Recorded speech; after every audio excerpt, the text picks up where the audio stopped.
السلام عليكم ورحمة الله. بهدف إيصال رؤية مختلفة في دول أمريكا اللاتينية عن تلك التي تعرضها احتكارات وسائل الإعلام الكبيرة في ذلك الوقت، كانت برينسا لاتينا، وهي وكالة أنباء أسست عام 1959، أي بعد فترة وجيزة من انتصار الثورة الكوبية.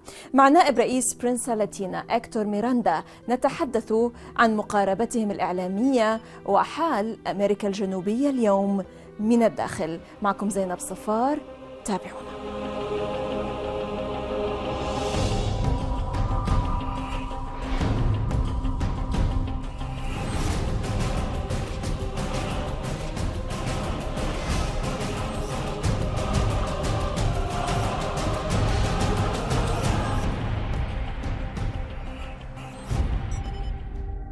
المناضل والثائر الأممي الراحل فيدل كاسترو تحلى بنظرة ثاقبة إذ تحدث في مطلع عام 1959 من القرن الماضي وللمرة الأولى آنذاك عن الحاجة إلى إنشاء وكالة أنباء لأمريكا اللاتينية، وذلك في خطابه في جامعة كاراكاس خلال زيارته فنزويلا.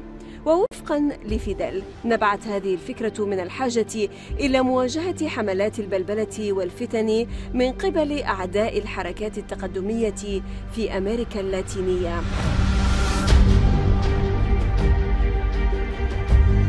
وكان التحدي في 16 من يونيو حزيران من العام نفسه، أي بعد 6 أشهر فقط من انتصار الثورة الكوبية في الأول من يناير كانون الثاني.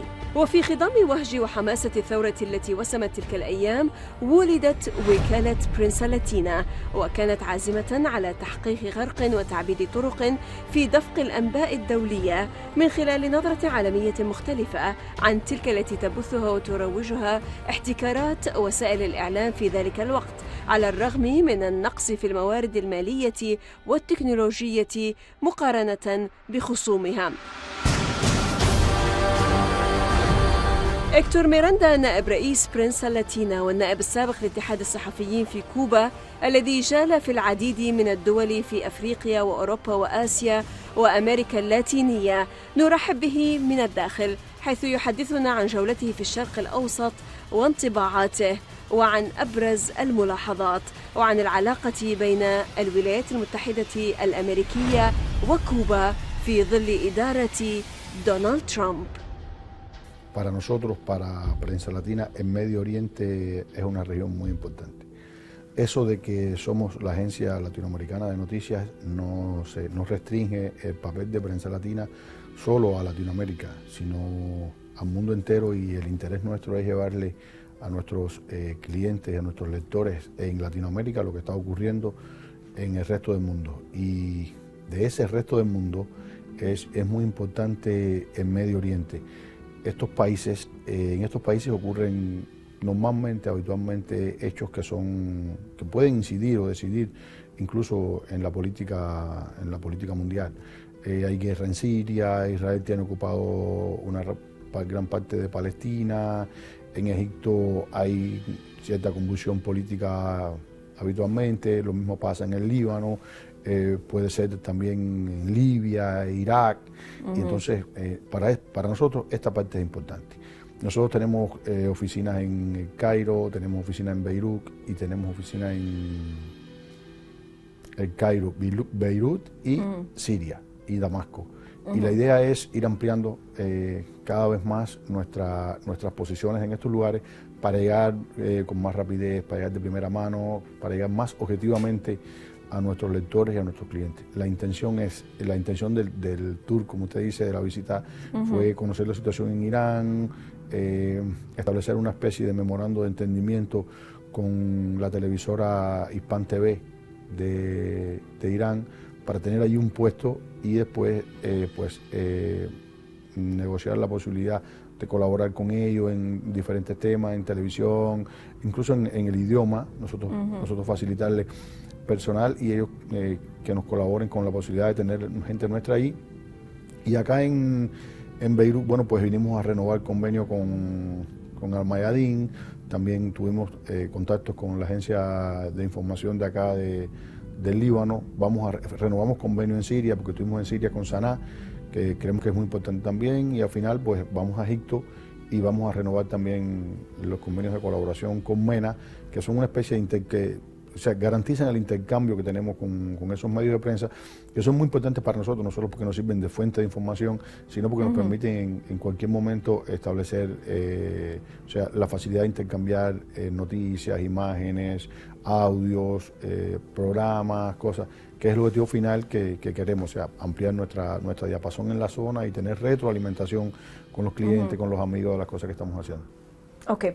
Hector, on the 58th anniversary of Prensa Latina in Bolivia, you have recognized the importance of the agency as a means of communication.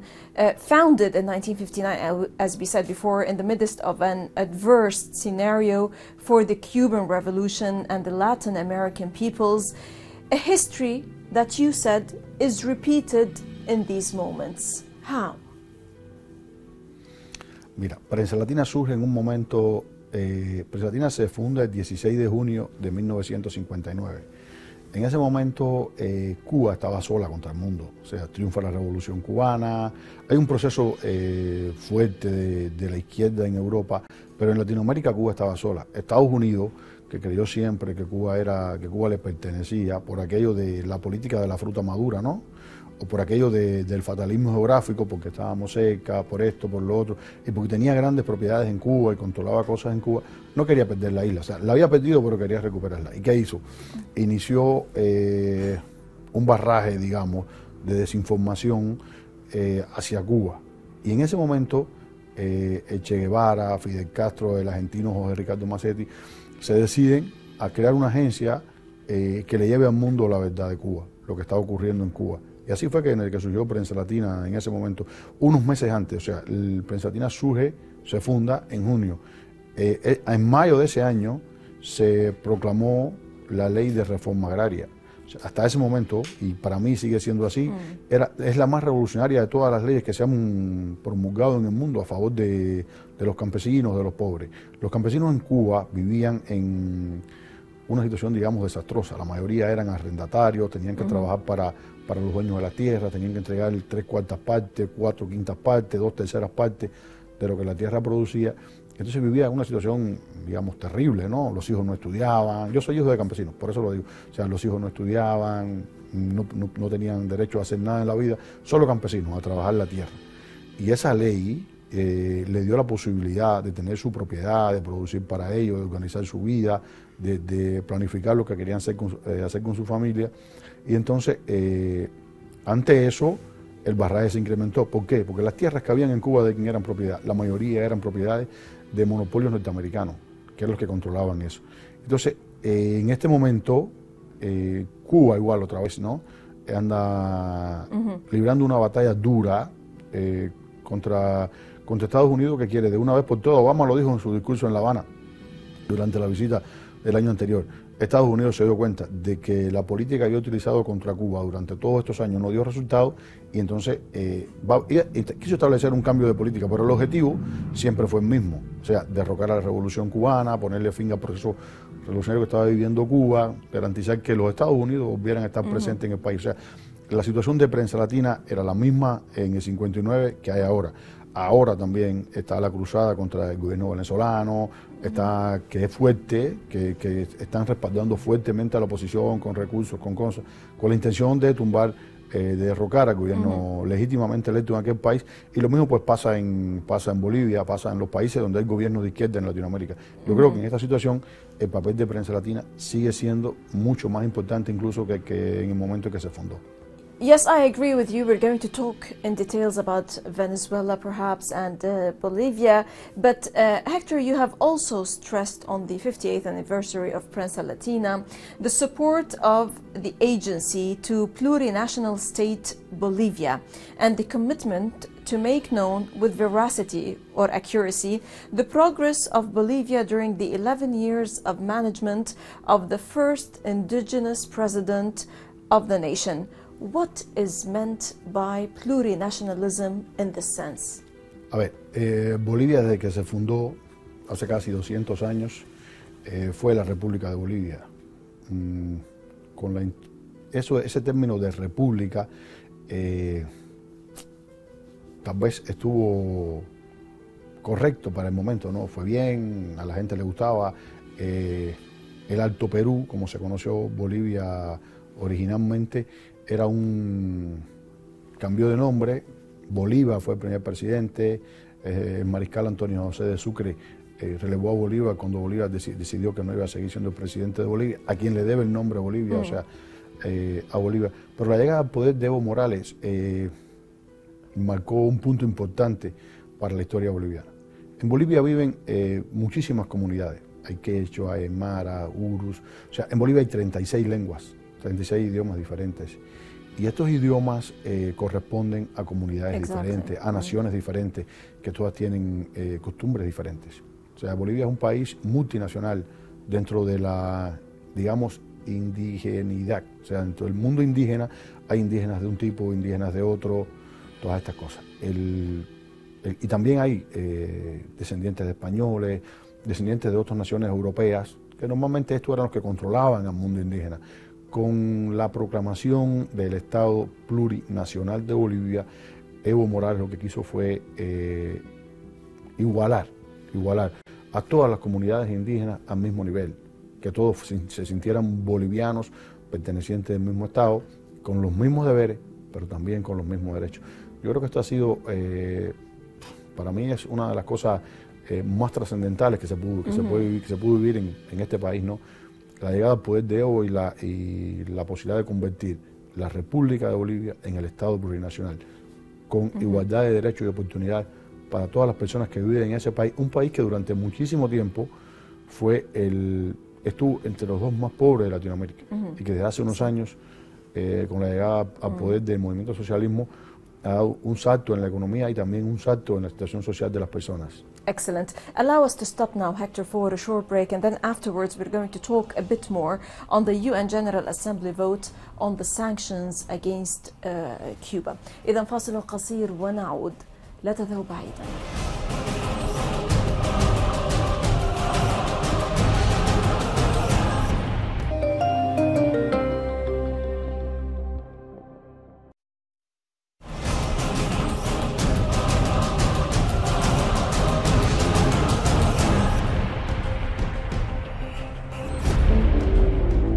تبنت الجمعية العامة للأمم المتحدة في نوفمبر تشرين الثاني قراراً يؤكد ويشدد على ضرورة إنهاء الحصار الاقتصادي والتجاري والمالي الذي تفرضه الولايات المتحدة على كوبا.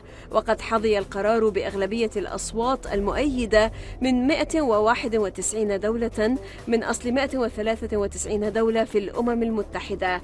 وقد عارضت الولايات المتحدة وإسرائيل هذا القرار، وبالتالي كان الموقف الأمريكي اليوم عكس امتناع إدارة أوباما في العام الماضي، وهذا يعكس تدهور العلاقات الأمريكية الكوبية.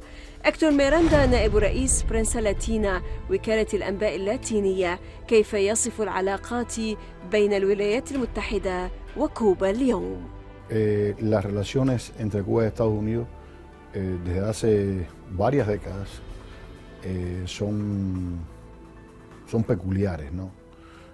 Pudo haber en algún momento algún acercamiento.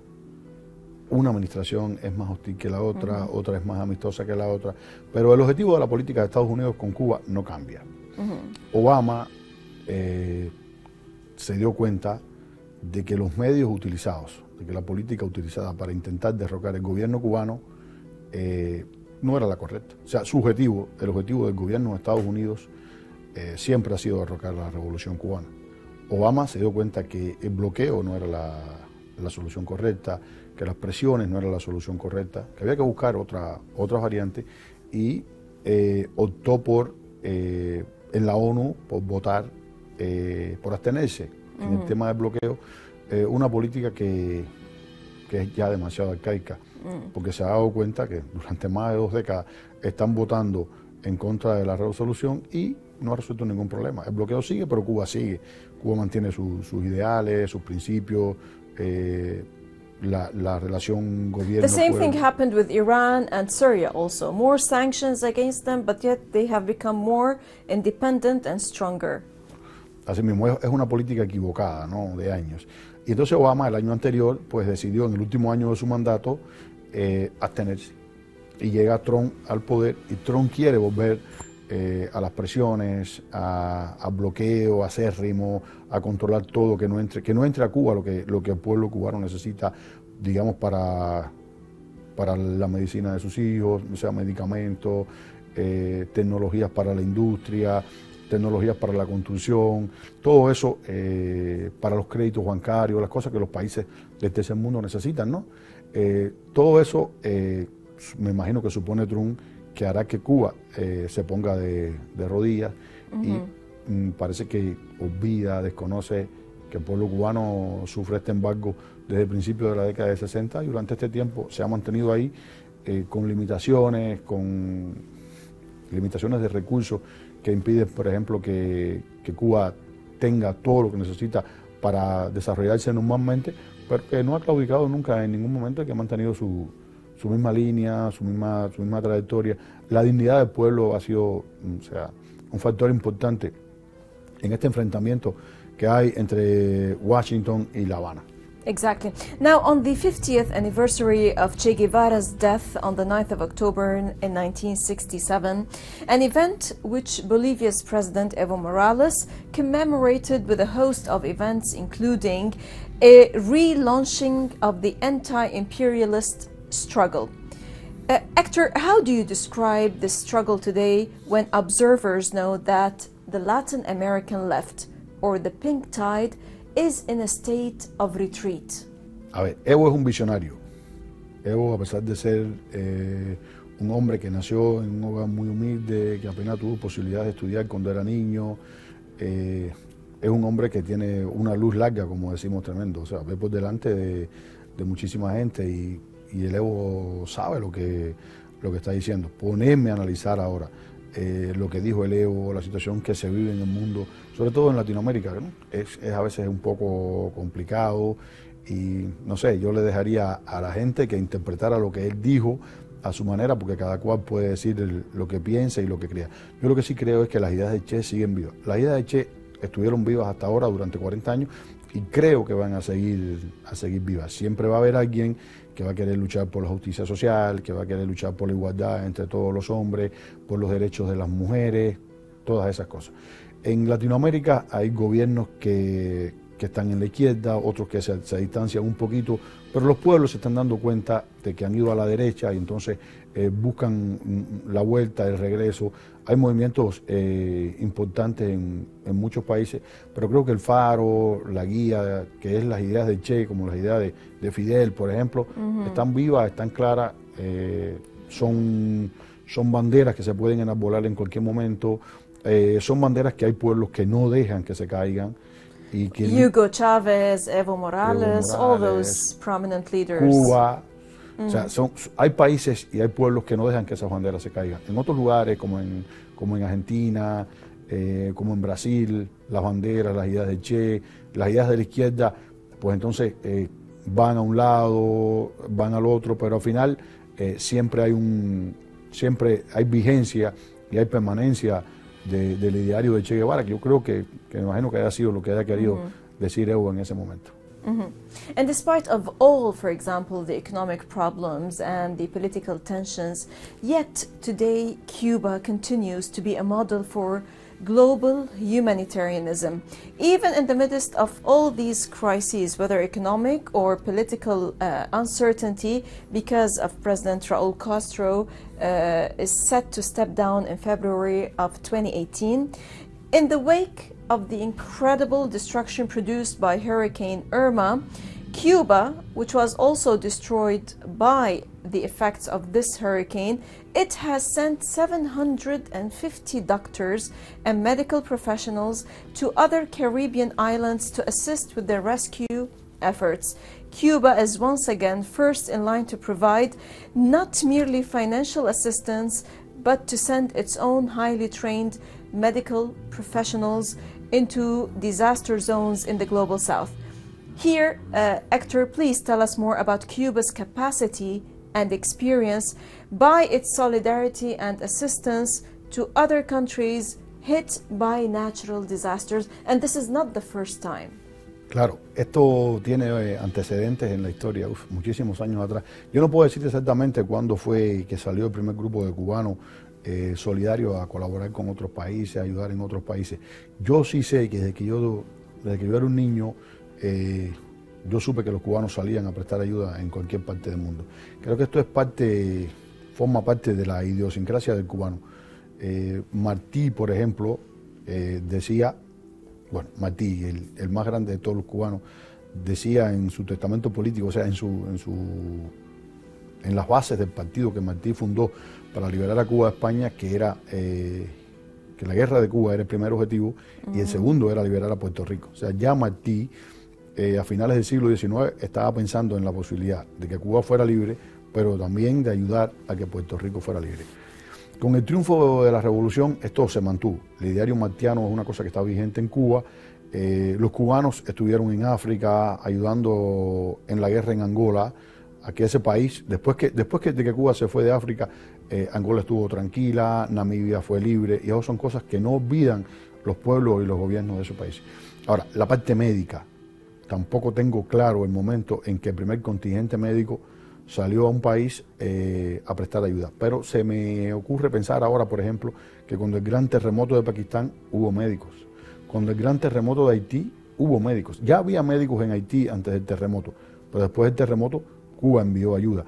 Hay médicos en Gambia, en Mali, en Sudáfrica, había médicos en Yemen, hay en Venezuela, en Bolivia, en Guatemala y Honduras, cuando los grandes huracanes de finales de los años 90 de este siglo, yo no sé, debe haber médicos cubanos en 30, 40 países del mundo. En Brasil hay muchísimos médicos cubanos colaborando, llevando la salud.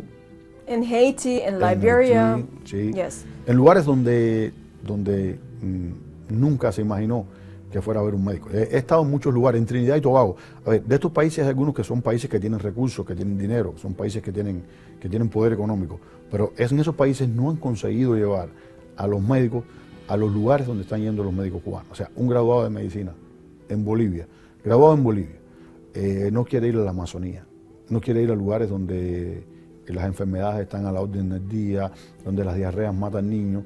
El médico tiene un estatus y ese estatus le permite trabajar en un lugar cómodo, exacto, tranquilo, con electricidad, aire acondicionado o calefacción. Y entonces a esos lugares van los médicos cubanos. Yo creo que lo de Puerto Rico, ahora después del huracán, lo de la ayuda al Caribe, perdón, Puerto Rico no, la ayuda al Caribe después del huracán, pues es un proceso lógico, normal, de las cosas que ha hecho Cuba. Exactly, that's your heart. Well, we want to thank you, Mr. Hector Miranda, for joining us, Vice President of Prensa Latina News Agency from Cuba. Again, many thanks indeed for joining us, sir. Ya, yo agradezco muchísimo esta oportunidad. Muchísimas gracias. Muchas gracias. إذا لقاء جديد في الأسبوع المقبل مع ضيف جديد وقضية جديدة ودائما من الداخل. للمزيد من التواصل بريدنا theinsight@almayadeen.net وصفحتنا على الفيسبوك. من الداخل من كل فريق عمل البرنامج من كل الميادين. السلام عليكم ورحمة الله.